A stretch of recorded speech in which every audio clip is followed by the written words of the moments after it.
ಹೌದು, ಹೀಗೆ ಈ ಫೋಟೋದಲ್ಲಿ ಕ್ಯೂಟ್ ಆಗಿ ಕಾಣ್ತಿರೋ ಪ್ರಿಯತಮೆ ಮುಖ ಗುರುತೆ ಸಿಗದಂತೆ ಶವವಾಗಿದ್ದಾಳೆ. ಮತ್ತೊಂದೆಡೆ ಅಸ್ವಸ್ಥನಾಗಿ ಆಸ್ಪತ್ರೆಯಲ್ಲಿ ಮಲಗಿರುವ ಪ್ರಿಯತಮ ತನ್ನ ಮಗಳ ಶವ ನೋಡಲು ಕಣ್ಣೀರಾಕುತ್ತಾ ಬಂದ ತಾಯಿ. ಈ ಎಲ್ಲಾ ದೃಶ್ಯಗಳು ಕಂಡು ಬಂದದ್ದು ಚಿಕ್ಕಬಳ್ಳಾಪುರದ ಮುದ್ದೇನಹಳ್ಳಿ ಬಳಿ ಇರುವ ಹೋಮ್ ಸ್ಟೇನಲ್ಲಿ.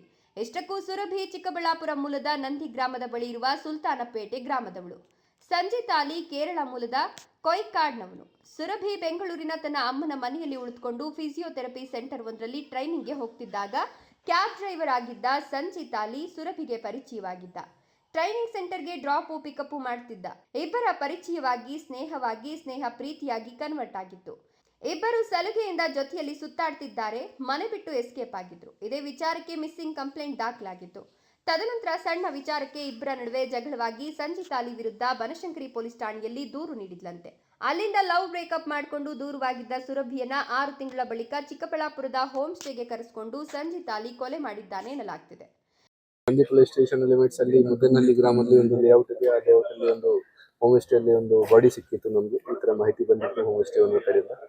ಅವ್ರಿಗೆ ನಾವು ಇಲ್ಲಿ ಈಗ ಸ್ಪಾಟ್ಗೆ ವಿಸಿಟ್ ಮಾಡಿದ್ದೀವಿ, ಪರಿಶೀಲನೆ ಮಾಡಿದ್ದೀವಿ. ನಮ್ಮ ಸೀನ್ ಆಫ್ ಕ್ರೈಮ್ ಆಫೀಸರ್ಸ್ ಮತ್ತೆ ಫಿಂಗರ್ ಪ್ರಿಂಟ್ ಎಕ್ಸ್ಪರ್ಟ್ಸ್ ಎಲ್ಲರೂ, ಸೈಂಟಿಫಿಕ್ ಆಫೀಸರ್ಸ್ ಎಲ್ಲರೂ ಬಂದಿದ್ದಾರೆ. ಬೇಸಿಕಲಿ ಯಾರ್ದು ಒಬ್ರು ಹುಡುಗಿ ಮತ್ತು ಹುಡುಗ ಇಬ್ರು ಜನ ಇದ್ರು ರೂಮಲ್ಲಿ. ಹುಡುಗಿದು ಡೆತ್ ಆಗಿದೆ. ಹುಡುಗಿದು ಬೆಂಗಳೂರದವರು. ಅವ್ರದ್ದು ಏನು ಅರೌಂಡ್ 25-26 ಏಜ್ ಇರಬೇಕು. 25-26 ಏಜ್ ಇರಬೇಕು. ಅವ್ರದ್ದು ಡೆತ್ ಆಗಿದೆ. ಈಗ ಹುಡುಗ ಅನ್ಕಾನ್ಶಿಯಸ್ ಇದ್ರು. ಹುಡುಗಾಗಿ ನಾವು ಹಾಸ್ಪಿಟಲ್ಗೆ ಶಿಫ್ಟ್ ಮಾಡಿದ್ದೀವಿ. Most probably out of danger ಇದ್ದಾರೆ. ಈಗ ಹೋಗಿ ಅವ್ರದ್ದು ಕೂಡ ಸ್ಟೇಟ್ಮೆಂಟ್ ತಗೊಳ್ತೀವಿ, ಏನಾಗಿದೆ, ಏನು ನಡೆದಿದೆ. ಬಟ್ ಅಲ್ಲಿ ಹೋಮ್ ಸ್ಟೇ ಓನರ್ ಮತ್ತು ಕೇರ್ ಟೇಕರ್ ಇಂದ ಕೂಡ ನಮ್ಮ ಮಾಹಿತಿ ಕಲೆಕ್ಟ್ ಮಾಡ್ತಾ ಇದ್ದೀವಿ. ಕಳೆದ 3 ದಿನದಿಂದ ಇಲ್ಲಿ ವಾಸ ಇದ್ರು ಅವ್ರದ್ದು. ಮತ್ತು ಮೊದಲೇ ಬೆಂಗಳೂರಲ್ಲಿ ಕೂಡ ಯಾವುದು ಮಿಸ್ಸಿಂಗ್ ಕೇಸ್ ಆಗಿದೆ, ಏನಾದರೂ ಅಫೇರ್ ಇರಬೇಕು, ಈ ಥರ ನಮ್ಮ ಗಮನಕ್ಕೆ ಬಂದಿದೆ.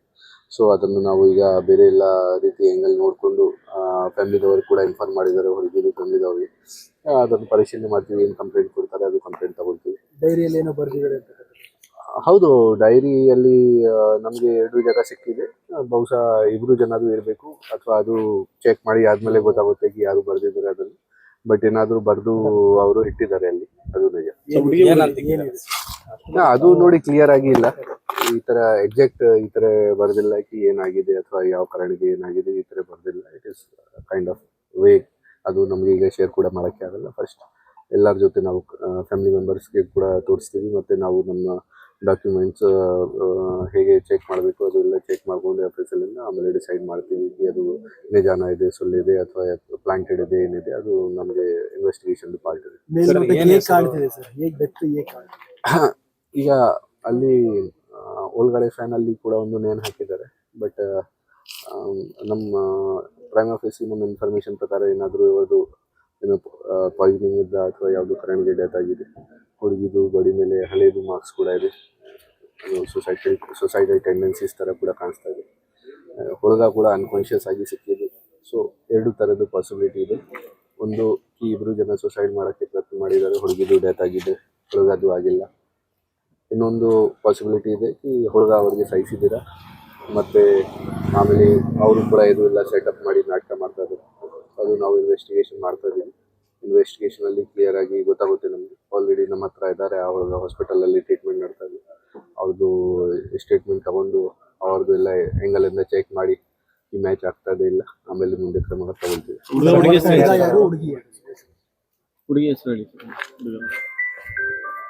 ಹುಡುಗಿದು ಹೆಸರು ಸಾಯಿ ಸುರಭಿ ಇದೆ, ಬೆಂಗಳೂರದವರು. ಅವರು ಹುಡುಗ ಹೆಸರು ಸಂಗೀತ್ ಅಲಿ, ಅವರು ಕೇರಳದವರು ಇದ್ದಾರೆ. ಇವರದ್ದು ಮೊದಲೇ 2025 ಬೆಂಗಳೂರಲ್ಲಿ ಕೂಡ ಒಂದು ಮಿಸ್ಸಿಂಗ್ ಕೇಸ್ ಆಗಿದೆ. ಆ ಟೈಮ್ಗೆ ಏನು ಎಲೋಪ್ಮೆಂಟ್ ಆಗಿತ್ತು, ಆಮೇಲೆ ವಾಪಸ್ ಬಂದಿದ್ರು. ಬಹುಶಃ ಫ್ಯಾಮಿಲಿದವರಿಂದ ಏನಾದರೂ ಅವರಿಗೆ ಎಕ್ಸೆಪ್ಟೆಡ್ ಇಲ್ಲ ರಿಲಿಜನ್, ಇದು ಎಕ್ಸೆಪ್ಟೆಡ್ ಇಲ್ಲ ರಿಲೇಷನ್ಶಿಪ್ ಅವರದು, ಈ ಕಾರಣ ಬಗ್ಗೆ ಏನು ಇದ್ರು. ಈ ಹುಡುಗಿದು ಕೂಡ ಇಲ್ಲಿ ಸತ್ಯಸಾಯಿ ಕ್ಯಾಂಪಸಲ್ಲಿ ವಾಲಂಟಿಯರ್ ಆಗಿ ಕೆಲಸ ಮಾಡೋಕ್ಕೆ ಬಂದಿದ್ರು, ಈ ಥರ ಹೇಳ್ತಾ ಇದ್ದಾರೆ ಫ್ಯಾಮಿಲಿ ಮೆಂಬರ್ಸ್. ಅದನ್ನು ಕೂಡ ನಾವು ಕನ್ಫರ್ಮ್ ಮಾಡ್ತೀವಿ. ಹೌದು, ಪ್ರೈಮ್ ಆಫೀಸ್ ಈಗ ನಮಗೇನು ಮಾಹಿತಿ ಸಿಕ್ಕಿದೆ, ರಿಲಿಜನ್ ಬೇರೆ ಬೇರೆ ಥರ ಬೇರೆ ಬೇರೆ ಇದೆ. ಸೊ ಅದನ್ನು ನಾವು ಕನ್ಫರ್ಮ್ ಕೂಡ ಮಾಡ್ತೀವಿ. ಸೋಷಿಯಲ್ ಮೀಡಿಯಾದಲ್ಲಿ ವೈರಲ್ ಆಗ್ತದೆ ಸರ್, ಲವ್ ಜಿಹಾದ್ ಆಗಿದೆ, ಈ ಮಗುನ ಹತ್ಯೆ ಮಾಡಿದ್ದಾರೆ ಹಿಂದೂ ಯುವತಿ ಅಂತ. ನೋಡಿ, ಅದು ನಾನು ಆಲ್ರೆಡಿ ಹೇಳಿದ್ದೀನಿ ತಮಗೆ, ಈ ಎರಡು ಥರದ್ದು ಡೌಟ್ ಇದೆ ನಮಗೆ. ಅದು ಪೋಸ್ಟ್ಮಾರ್ಟಮ್ ಅಲ್ಲಿ ಮತ್ತೆ ಫ್ಯಾಮಿಲಿ ಮೆಂಬರ್ಸ್ ಮತ್ತೆ ಆ ಹುಡುಗ ಯಾರು ಅನ್ಕಾನ್ಶಿಯಸ್ ಇದ್ದಾರೆ ಅವರಿಂದ ಕೂಡ ನಮಗೆ ಗೊತ್ತಾಗುತ್ತೆ. ಅವ್ರ ಮೇಲೆ ವಿಚಾರಣೆ ಮಾಡ್ತೀವಿ, ಆಮೇಲೆ ನಮಗೆ ಕ್ಲಿಯರ್ ಆಗುತ್ತೆ ಇದು ಸುಸೈಡ್ ಅಟೆಂಪ್ಟ್ ಇದೆ ಅಥವಾ ಯಾರಿಗೆ ಸಾಯಿಸಿದಾರ ಈ ಥರ ಇದೆ. ಸೊ ಡೆಫಿನೆಟ್ಲಿ ನಾವು ಎಲ್ಲ ಎವಿಡೆನ್ಸಸ್ ಕಲೆಕ್ಟ್ ಮಾಡಿಕೊಂಡು ಮತ್ತೆ ಯಾರು ಈ ಕೇಸಲ್ಲಿ ಸ್ಟೇಕ್ ಹೋಲ್ಡರ್ಸ್ ಇದ್ದಾರೆ, ಯಾರಿಗೆ ಇದು ಗೊತ್ತು ಈ ಥರ ಅವ್ರದ್ದು ರಿಲೇಷನ್ಶಿಪ್ ಇತ್ತು, ಅವರೆಲ್ಲರ ಜೊತೆ ಮಾತಾಡಿಕೊಂಡು ನಾವು ಕನ್ಫರ್ಮ್ ಮಾಡ್ತೀವಿ ಇದು ಮರ್ಡರ್ ಆಗಿದೆ ಅಥವಾ ಸುಸೈಡ್ ಅಟೆಂಪ್ಟ್ ಆಗಿದೆ ಏನಾಗಿದೆ ಅದು ಕನ್ಫರ್ಮ್ ಮಾಡ್ತೀವಿ. ಇಲ್ಲಿ ಹೋಮ್ ಸ್ಟೇ ಓನರ್ ಯಾರು ಇದ್ದಾರೆ ಅಂದರೆ ಕೇರ್ ಟೇಕರ್ ಇದ್ದಾರೆ ಒಬ್ರು, ಅವ್ರದ್ದು ಚೆಕ್ಔಟ್ ಇತ್ತು, ಚೆಕ್ ಮಾಡೋಕ್ಕೆ ಹೋಗಿದ್ದಾರೆ ಕೇಳಕ್ಕೆ ಯಾವಾಗ ಖಾಲಿ ಮಾಡ್ತಾರೆ.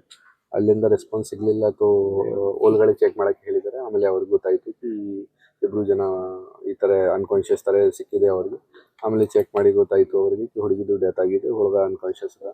ಅವರಿಗೆ ಪೊಲೀಸ್ಗೆ ತಿಳಿಸಿ ಹಾಸ್ಪಿಟಲ್ಗೆ ಶಿಫ್ಟ್ ಮಾಡಿದ್ದಾರೆ. ಕಂಡೀಷನ್ ಇದೆ ಸರ್, ಔಟ್ ಆಫ್ ಡೇಂಜರ್ ಅದಾರ. ಬಟ್ ಅಲ್ಲಿನ ಮಾತ್ರೆ ಗೀತ್ರೆ ಇದೆ ಅಂತ ಹೇಳಿ ಹಾಂ ಮಾತ್ರೆ ಕನ್ಸೆಂಟ್ ಪಾಯ್ಸನ್ ತಗೊಂಡ್ರಂತ ಮಾತ್ರೆ ಆ ಥರದ್ದು ನೋಡಿ, ಬೇರೆ ಬೇರೆ ಥರದ್ದು ಐಟಮ್ಸ್ ಇದೆ, ಮೆಡಿಸಿನ್ಸ್ ಕೂಡ ಇದೆ. ನೇನ್ ಹಾಕಿದ್ದಾರೆ ಒಂದು ಫ್ಯಾನ್ ಮೇಲೆ, ಅದು ಕೂಡ ಇದೆ. ಸೊ ಅದು ನಾವು ಕನ್ಫರ್ಮ್ ಮಾಡಬೇಕು, ರೂಮ್ ಯಾರ ಹೆಸರು ಬುಕ್ ನಾವು ಕನ್ಫರ್ಮ್ ಮಾಡಬೇಕು ಹೆಂಗೆ ಆಗಿದೆ ಡೆತ್. ಅದು PM ಅಲ್ಲಿ ಗೊತ್ತಾಗುತ್ತೆ, ಅಥವಾ ಡಾಕ್ಟರ್ ಯಾವಾಗ ಫಾರೆನ್ಸಿಕ್ ಡಾಕ್ಟರ್ ನೋಡ್ತಾರೆ, ಸೀನ್ ಆಫ್ ಕ್ರೈಮ್ ಆಫೀಸರ್ಸ್ ಕೂಡ ಇದ್ದಾರೆ, ಅವರು ನಮಗೆ ಸೈಂಟಿಫಿಕ್ ಆಗಿ ಚೆಕ್ ಮಾಡಿ ಹೇಳ್ತಾರೆ ಹೇಗೆ ಡೆತ್ ಆಗಿದೆ. ಆಮೇಲೆ ನಾವು ಕ್ರಮ ತಗೋತೀವಿ. ರೂಮ್ ಇದು ಆನ್ಲೈನ್ ಬುಕ್ ಮಾಡಿದ್ದಾರೆ ಹೇಳ್ತಾ ಇದ್ದಾರೆ, ಅದು ನಾವು ಚೆಕ್ ಮಾಡ್ತಾ ಇದ್ದೀವಿ. ಅವ್ರ ಬುಕಿಂಗ್ ಯಾವ ಹೆಸರಿಂದ ಆಗಿದೆ, ಯಾವ್ದನ್ನದು ಆಗಿದೆ ಇಲ್ಲ, ಅದೇ ನಾನು ಚೆಕ್ ಮಾಡ್ತಾ ಇದ್ದೀನಿ. ಈಗ ಹೋಮ್ ಸ್ಟೇ ಓನರ್ಗೆ ಬರೋಕ್ಕೆ ಹೇಳಿದೆ, ಅವರನ್ನು ಚೆಕ್ ಮಾಡ್ತಾ ಇದ್ದೀವಿ ಯಾರ ಹೆಸರು ಮೇಲೆ ಆಗಿದೆ, ಎಷ್ಟು ದಿನ ಅದು ಆಗಿದೆ, ಎಷ್ಟು ಪೇಮೆಂಟ್ ತಗೊಂಡಿದ್ದಾರೆ, ಒಬ್ರದ್ದು ಆಗಿದೆ ಇಬ್ರದ್ದು ಆಗಿದೆ, ಅದು ಚೆಕ್ ಮಾಡಕ್ಕೆ ಹೇಳಿದ್ದೀವಿ. ಸರ್, ಈಗ ಸೋಷಿಯಲ್ ಮೀಡಿಯಾದಲ್ಲಿ ಹೊರನಾಡ್ತಿರೋ ಫೋಟೋಗಳು ಇದೇ ವ್ಯಕ್ತಿ ಸರ್? ಅದು ನಾನು ನೋಡಿಲ್ಲ, ಸೋಷಿಯಲ್ ಮೀಡಿಯಾದು ಫೋಟೋಸ್ ನನ್ನ ಗಮನಕ್ಕೆ ಇಲ್ಲ. ಬಟ್ ಇವ್ರದ್ದು ಬೆಂಗಳೂರಲ್ಲಿ ಒಂದು ಕೇಸ್ ಆಗಿತ್ತು, ಅದು ನಿಜ ನಮ್ಮ ಗಮನಕ್ಕೆ ಬಂದಿದೆ. ನಾವು ಕೂಡ ಅವ್ರ ಜೊತೆ ಮಾಹಿತಿ ಕಲೆಕ್ಟ್ ಮಾಡಿದ್ದೀವಿ, ಮಿಸ್ಸಿಂಗ್ ಕೇಸ್ ಆಗಿತ್ತು. ಬೇರೆ ಸೋಷಿಯಲ್ ಮೀಡಿಯಲ್ಲಿ ಏನು ಫೋಟೋಸ್ ಇದೆ ಅದು ನನ್ನ ಗಮನಕ್ಕೆ ಇಲ್ಲ. 2 ದಿನಗಳ ಹಿಂದೆ ಮುದ್ದೇನಹಳ್ಳಿ ಬಳಿ ಇರುವ ಹೋಮ್ ಸ್ಟೇನಲ್ಲಿ ರೂಮ್ ಬುಕ್ ಮಾಡಿಕೊಂಡಿದ್ದ ಸಂಜಿತ್ ಅಲಿ ಸುರಭಿಗೆ ಫೋನ್ ಮಾಡಿ ಕರೆದಿದ್ದಾನೆ. ಮುದ್ದೇನಹಳ್ಳಿ ಆಸ್ಪತ್ರೆಯಲ್ಲಿ ಫಿಸಿಯೋಲಾಜಿಸ್ಟ್ ಆಗಿ ಕೆಲಸ ಮುಗಿಸಿಕೊಂಡು ಸಂಜಿತ್ ಅಲಿ ಬುಕ್ ಮಾಡಿದ್ದ ರೂಮ್ಗೆ ಸುರಭಿ ಹೋಗ್ತಾಳೆ. ರಾತ್ರಿ ರೂಮ್ನಲ್ಲಿ ಡ್ರಗ್ಸ್ ಸೇವನೆ ಮಾಡಿ ಇಬ್ಬರು ಏಕಾಂತವಾಗಿ ರಾತ್ರಿ ಕಳೀತಾರೆ. ಅತಿಯಾದ ಡ್ರಗ್ಸ್ ನಶೆಯಲ್ಲಿದ್ದ ಪ್ರೇಮಿಗಳ ನಡುವೆ ಅದೇನಾಯ್ತೋ ಗೊತ್ತಿಲ್ಲ, ಹುಟ್ಟ ಸೇರಿಯಲ್ಲೇ ತನ್ನ ಪ್ರಿಯತಮಿಯನ್ನ ಕೊಲೆ ಮಾಡಿ ನೇಣಿಗೆ ಯತ್ನಿಸಿರುವ ಅನುಮಾನ ವ್ಯಕ್ತವಾಗಿದೆ. ತಕ್ಷಣ ಹೋಮ್ ಸ್ಟೇ ಸಿಬ್ಬಂದಿಗೆ ವಿಷಯ ತಿಳಿದು ನೋಡುವಷ್ಟರಲ್ಲಿ ಸುರಭಿ ಶವವಾಗಿದ್ದಾಳೆ. ಸಂಜಿತ್ ಅಲಿ ಅಸ್ವಸ್ಥನಾಗಿದ್ದಾನೆ. ಯುವಕನನ್ನ ಕೂಡಲೇ ಜಿಲ್ಲಾಸ್ಪತ್ರೆಗೆ ದಾಖಲಿಸಿ ಚಿಕಿತ್ಸೆ ನೀಡಲಾಗುತ್ತಿದೆ. ಇನ್ನು ಸ್ಥಳಕ್ಕೆ ಬಂದ ತಾಯಿ ಗೀತಾ ತನ್ನ ಮಗಳ ಸಾವು ಕಂಡು ಶಾಕ್ ಆಗಿದ್ದಾಳೆ. ಮೃತಳ ಪಕ್ಕದಲ್ಲೇ ಡೈರಿ ಸಹ ಇದ್ದು ಪೊಲೀಸರು ವಶಪಡಿಸಿಕೊಂಡಿದ್ದಾರೆ. ಇನ್ನು ನನ್ನ ಮಗಳಿಗೆ ಡ್ರಗ್ಸ್ ಅಡಿಕ್ಟ್ ಮಾಡಿಸಿದ್ದ, ಬೇಡ ಬೇಡ ಅಂದ್ರೂ ಅವಳ ಹಿಂದೆ ಬಿದ್ದಿದ್ದ, ಲವ್ ಜಿಹಾದಿ ಹೆಸರಲ್ಲಿ ಕೊಲೆ ಮಾಡಿದ್ದಾನೆ. ಕೊಲೆ ಆರೋಪಿಗೆ ತಕ್ಕ ಶಿಕ್ಷೆ ಆಗಬೇಕು ಅಂತ ಒತ್ತಾಯಿಸಿದ್ದಾಳೆ. ತುಂಬಾ ಕಷ್ಟಪಟ್ಟೆ ಸರ್, ತುಂಬಾ ಮನೆಗಳೆಲ್ಲ ಬೆಂಗಳೂರಲ್ಲಿ ರಕ್ಷಣೆ ಮಾಡಿದ್ವು, ಆಗ್ಲಿಲ್ಲ ನನಗೆ. ಎಲ್ಲೆಲ್ಲಿ ಇಟ್ರು ಬಂದಿದ್ದಾನೆ, ಬೆದರಿಸಿದ್ದಾನೆ, ನನಗೂ ಹೆದರಿಕೆ ಎಲ್ಲ ಕೊಟ್ಟು ಫೋನುಗಳು ಮಾಡಿಸಿದ್ದಾನೆ, ಯಾರೋ ಮೌಲಿಗಳಿಂದ ಎಲ್ಲ ಮಾಡಿಸಿದ್ದಾನೆ. ಸಾಯಿಸ್ತೀನಿ ನಿನ್ನನ್ನು, ನಿನ್ನ ಮಗಳ ರಕ್ಷಣೆ ಕೊಡ್ತಾ ಇದೆಯಾ ಅಲ್ವಾ, ನಿನ್ನನ್ನು ಸಾಯಿಸ್ಬಿಡ್ತೀನಿ ಅಂದಾಗ ಹಿಂದೆ ಅವಳೇನೋ ಅಂದಿದ್ದಕ್ಕೆ ಅವಳನ್ನೂ ಹೊಡೆದು ಮಾಡಿ ಕೇಸ್ ಎಲ್ಲ ಆಗಿ FIR ಅವಳೇ ಕೊಟ್ಟಿದ್ದಾಳೆ ಸರ್. ಅವನ ಮೇಲೆ ಕಂಪ್ಲೀಟ್ ಎದುರಿಸಿದ್ದಾನೆ. ನಿನ್ನನ್ನು ತಗೊಂಡೋಗಲ್ಲಿ ಸರ್ವೆಂಟ್ ಥರ ನೋಡ್ಕೊಳ್ತೀನಿ. ನನ್ನ ಹತ್ರ ಹೇಳಿದ್ಲು, ಅಮ್ಮ ನನಗೆ ಯಾರನ್ನಾದ್ರೂ ನೋಡಿ ಮದುವೆ ಮಾಡಿಬಿಡಮ್ಮ, ಫಾರಿನ್ ಕಡೆ ಅಂದ್ಲು. ಫಾರಿನ್ ಹುಡುಗನ್ನೇ ನೋಡಿದೆ. ನನ್ನನ್ನು ಇಲ್ಲಿ ಇಟ್ಕೊಳ್ಬೇಡಮ್ಮ, ಅವ್ನು ಸಾಯಿಸ್ಬಿಡ್ತಾನೆ ಅಂತ ಹೇಳಿದ್ಲು. ಎಲ್ಲ ಮಾಡಿದೆ, ಆಗಲಿಲ್ಲ ಸರ್. ಒಂದು ಹುಡುಗನೂ ಸೆಟ್ ಆಯಿತು. ಏನು ಅನ್ಯಾಯ ಸರ್ ಇದು. ಇವಾಗ ನನ್ನ ಮಗಳು ವಾಪಸ್ ಬರ್ತಾಳ ಸರ್, ನನ್ನ ಮಗಳು ಬರ್ತಾಳ ಸರ್. ನಾನು ಏನು ಮಾಡಲಿ, ಇನ್ಯಾರಿಗೋಸ್ಕರ ಬದುಕಲಿ ನಾನು? ಅವಳು ಬಟ್ಟೆ ಹೇಗೆ ನೋಡಲಿ, ಅವಳಿರೋ ಜಾಗ ಹೇಗೆ ನೋಡಲಿ? ನಾನು ಸಾಯಬೇಕು, ಸಾಯೋದೊಳಗಡೆ. ನಿನ್ನೆ ಸಂಜೆ ಫೋನ್ ಮಾಡಿದ್ರು ನಿಮಗೆ, ಫೋನ್ ಮಾತಾಡಿದ್ರು? ಹೌದಮ್ಮ, ನಾನು ಬಂದ್ಬಿಡ್ತೀನಮ್ಮ ಅಂತ ಹೇಳಿದ್ಲು. ಬಂದ್ಬಿಡಮ್ಮ ಅಂತಂದೆ. ಇಲ್ಲಮ್ಮ, ಸತ್ಸಂಗ ನಡೀತಾ ಇದೆಯಮ್ಮ, ಎಲ್ಲ ಚೆನ್ನಾಗಿದೆ, ಕೇಳಿಸ್ಕೊಳ್ತಾ ಇದ್ದೀನಿ ಅಂದ್ಲು. ಆದರೂ ಯಾಕೋ ವಾಯ್ಸು ಶೇಕ್ ಆಗ್ತಾ ಇತ್ತು. ಅವನು ಅವಳ ಹತ್ರ ಹೇಳಿಸಿದ್ದಾನೆ ಅನಿಸುತ್ತೆ, ಬಲತ್ಕಾರವಾಗಿ ಕರ್ಕೊಂಡು ಹೋಗಿದ್ದಾನೆ ಸರ್. ಆವಾಗ ನನಗೆ ಡೌಟ್ ಬಂದ್ಬಿಡ್ತು, ಸುರಭಿ ಎಲ್ಲಿದೆಯಾ ಅಂದರೆ ಫೋನು ಕಂಪ್ಲೀಟ್ ಇದಾಯಿತು. ಅವನೊಳಗೆ ಡ್ರಿಂಕ್ಸು ಎಲ್ಲ ಮಾಡಿಸಿ ಏನೋ ಕೊಡಿಸಿ ಸಾಯಿಸಿದ್ದಾನೆ ಸರ್ ಅವನು. ನನ್ನ ಮಗಳು ಸಾಯೋ ಹುಡುಗಿ ಖಂಡಿತ ಅಲ್ಲ. ಒಂದು ನಾಯಿ ಮರಿ ಎಲ್ಲಾದ್ರೂ ನರಳ್ತಾ ಇದ್ರೆ ಓಡ್ ಹೋಗಿ ಬಿಸ್ಕೆಟ್ ಹಾಕಿ ಬರೋಳು. ಯಾರನ್ನ ಮುದುಕರು ಕಾಣಿಸಿದ್ರೆ ಒಂದು ಬಾಟ್ಲು ನಾನು ದುಡ್ಡು ಕೊಟ್ಟಿದ್ರೆ ನೀರು ತೊಗೊಂಬಂದು ಕೊಡೋಳು ಸರ್. ನೀರು ತೊಗೊಂಬಂದು ಉಳ್ಕೊಳ್ಳಿ ನೀವು ಅಂತ ಹುಡುಗಿನ ಹೊಡೆದು ಸಾಯಿಸಿದ್ದಾನೆ ನನ್ನ ಜೀವನ ಪರ್ಯಂತ. ಲೋಕೇಶ್ ಅವರೇ, ನೀವು ಅವತ್ತು ನೋಡಿದಾಗ ಹೇಗಿದ್ಲು ನನ್ನ ಮಗಳು, ನೀವೇ ಹೇಳಿ ಹೇಗಿದ್ಲು? ಇವ್ರ ಹತ್ರ ಇಲ್ಲಿಗೆ ಬಂದು ಒಂದು 15 ದಿವಸ ಆಯಿತು ಸರ್, ಅಷ್ಟೇ, ಕೇವಲ 15 ದಿವಸ. ಹುಡುಕಿದ್ದಾನೆ, ಅಡ್ರೆಸ್ ಹುಡುಕಿ ಬಂದಿದ್ದಾನೆ. ನಾನು ನಮ್ಮೂರು ನಮ್ಮ ಜಾಗ ಸೇಫಾಗಿರ್ತೀವಿ ಅಂತ ಹೇಳಿ ಕರ್ಕೊಂಬಂದೆ ಸರ್, ಇಲ್ಲೂ ಬಿಡಲಿಲ್ಲ. ಬೆಂಗಳೂರು ಮನೆ ಬಿಟ್ಟು ಬಂದೆ ಇಲ್ಲಿಗೆ. ಬೆಂಗಳೂರಲ್ಲಿ ಇವರು ನಮ್ಮ ನೇಬರು, ನಮ್ಮ ಕಾರ್ಪೊರೇಟ್ರ್ ಎಲ್ಲ ಹೆಲ್ಪ್ ಮಾಡಿದ್ರು. ಹೊರಟೋಗಿ ಅಮ್ಮ ಸ್ವಲ್ಪ ದೂರ ಎಲ್ಲಾದರೂ ಅವ್ನಿಗೇನಾದರೂ ಒಂದು ಮಾಡೋಣ ಅಂತಂದ್ರು. ಮನೆ ಹತ್ರ ಬಂದು ಕಿರುಕುಳ ಆ ಥರದ್ದೇನಾದ್ರು ಮಾಡಿದ್ದಾನೆ, ಕರ್ಕೊಂಡು ಹೋಗಿದ್ದಾನೆ, ಹೊಡೆದು ಬಡ್ದು ಎಲ್ಲ ಮಾಡಿದ್ದಾನೆ. ಅವಳು ತುಂಬ ಭಯದಲ್ಲೇ ಬದುಕ್ತಾ ಇದ್ಲು ಸರ್, ತುಂಬ ಭಯದಲ್ಲಿ ಬದುಕ್ತಾ ಇದ್ಲು. ಅಷ್ಟೆಲ್ಲ ಟಾರ್ಚರ್ ಏನಿತ್ತು ಅವನ ಹತ್ರ? ಗೊತ್ತಿಲ್ಲ, ಕರ್ಕೊಂಡು ಹೋಗೋದು, ಎಲ್ಲೋ ಕುಡಿಸ್ಕೊಳ್ಳೋದು, ಹೆದರ್ಸೋದು, ಬಲವಂತವಾಗಿ ಕುಡಿಸೋದು, ಅಡಿಕ್ಷನ್ಗೆ ಪ್ರಯತ್ನ ಪಟ್ಟಿದ್ದಾನೆ. ಆಮೇಲೆ ನಾನು ಅವಳನ್ನ ಕರ್ಕೊಂಡು ಬಂದಮೇಲೆ ಸರಿ ಹೋಗ್ದವಳನ್ನ ತಿರ್ಗಾ ಈ ಥರ ಮಾಡಿದ್ದಾನೆ. ರಿಹ್ಯಾಬಿಲಿಟೇಷನ್ ಸೆಂಟರ್ಗೆ ಹಾಕಿದ್ದಾನೆ. ಅದು ರಿಹ್ಯಾಬ್ ಅಂತಲ್ಲ, ಸೇಫ್ಟಿಗೋಸ್ಕರ. ಟ್ರೀಟ್ಮೆಂಟ್ ಇಲ್ಲ, ರಕ್ಷಣೆಯಾಗಿ ನೋಡ್ಕೊಂಡಿದ್ದೆ. ಸೆಕ್ಯೂರ್ ಮಾಡಿ ಅಲ್ಲಿಗೂ ಫೋನ್ ಮಾಡಿ ಅವ್ರಿಗೆಲ್ಲ ಥ್ರೆಟನ್ ಮಾಡಿದ್ದಾನೆ, ಇದಾಳ ಇಲ್ಲಿ ಅಂತ. ಅವ್ರು ಇಲ್ಲ ಅಂತ ಹೇಳಿದ್ದಾರೆ.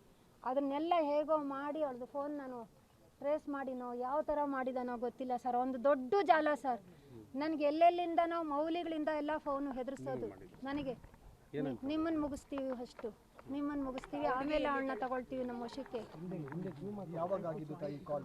ಇದೆಲ್ಲ ಒಂದು ಹೆಚ್ಚು ಕಡಿಮೆ ಒಂದು 6-7 ವರ್ಷದಿಂದ ನಡೀತಾ ಇದೆ ಸರ್. ಹೌದು, ನನಗೂ ಬರ್ತಾ ಇದೆ. ನಿಮ್ಮ ಮಗಳಿಗೆ ಯಾವ ರೀತಿ ಗೊತ್ತಿಲ್ಲ ಸರ್, ಯಾಕೆ ಅಂದರೆ ಅವಳು ಒಂದೊಂದ್ಸರಿ ಲೇಟ್ ಆದಾಗ ಕ್ಯಾಬ್ ಮಾಡ್ಕೊಂಡು ಹೋಗೋಳು ನಾಗರಬಾವಿಗೆ, ದೂರ ಅಂತ ಹೇಳಿ. ಆವಾಗ ಇವನು ಕ್ಯಾಬಲ್ಲಿ ಪರಿಚಯ ಆಗಿದ್ದಾನೆ. ನನಗಿನ್ನೇನು ಗೊತ್ತಿಲ್ಲ ಇದು ಯಾವ ಥರ ಮಾಡಿದ್ದಾನೆ ಅನ್ನೋದು. ಅಂತೂ ಅವಳು ಭಯದಲ್ಲೇ ಬದುಕ್ತಾ ಇದ್ಲು ಸರ್, ಭಯದಲ್ಲೇ ಬದುಕ್ತಾ ಇದ್ಲು.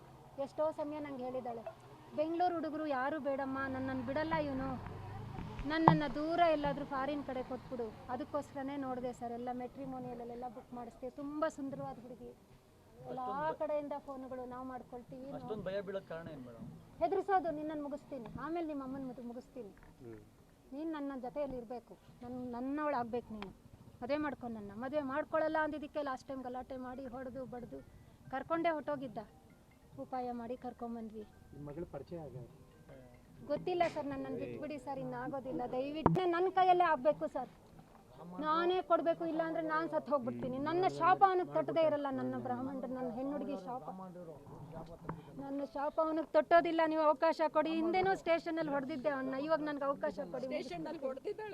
ಇನ್ಯಾವ ಹೆಣ್ಮಕ್ಳನ್ನೋ ನೀವು ಮಾಡೋದು ಬೇಡ. ಇನ್ನು ವಾರ್ನ್ ಮಾಡಿದ್ರೆ ಆಗಲ್ಲ ಸರ್ ಅವನ್ನ. ಹೌದು, ಅವನ್ನ ಮುಗಿಸ್ಬೇಕು ಸರ್. ನೀವೆಲ್ಲ ಇದ್ರೆ, ಕಾನೂನು ಇದ್ರೆ ಈ ಸಮಾಜದಲ್ಲಿ, ಇಲ್ಲ ಅಂದ್ರೆ ನಾನು ಹುಚ್ಚಿಯಾಗಿ ಬೀದಿ ಅಲಿತೀನಿ. ಈ ತರ ಆಗಿದೆ ಅಂತ ಹೇಳಿ ನಾನು ಹುಚ್ಚಿ ಆಗ್ತೀನಿ. ಅನ್ಯಾಯ ಆಗೋದು ಗೋಪಿ, ಎಷ್ಟು ರಕ್ಷಣೆ ಮಾಡಿದ್ವಿ ಮನೆ. ದಿನಾ ಬರೋನು ಅಕ್ಕ ಹುಷಾರಾಗಿದ್ದಾಳ, ಸೇಫ್ ಆಗಿದ್ದಾಳಕ್ಕ ಅಂತೇಳಿ. ಅಷ್ಟು ಒಳ್ಳೆ ಹೆಸರು ತಗೊಂಡ್ಲು ಅಲ್ಲಿ ಹಾಸ್ಪಿಟ್ಲಲ್ಲಿ, ಚೆನ್ನಾಗಿ ಕೆಲಸ ಮಾಡ್ತಾಳೆ. ಒಟ್ಟಾರೆ ಡ್ರಗ್ಸ್ ನಶೆಯಲ್ಲಿ ಪ್ರೀತಿಸಿದವಳನ್ನೇ ಕೊಂದ ಪಾಪಿ ವಿರುದ್ಧ ನಂದಿಗಿರಿಧಾಮ ಪೊಲೀಸ್ ಠಾಣೆಯಲ್ಲಿ ಪ್ರಕರಣ ದಾಖಲಾಗಿದ್ದು, ಯುವತಿ ಕೊಲೆಯ ಹಿಂದೆ ಇರುವ ಅಸಲಿ ಕಹಾನಿಯಾದ್ರೂ ಏನು ಅನ್ನೋದು ಪೊಲೀಸರೇ ಬಾಯ್ಬಿಡಿಸಬೇಕಿದೆ.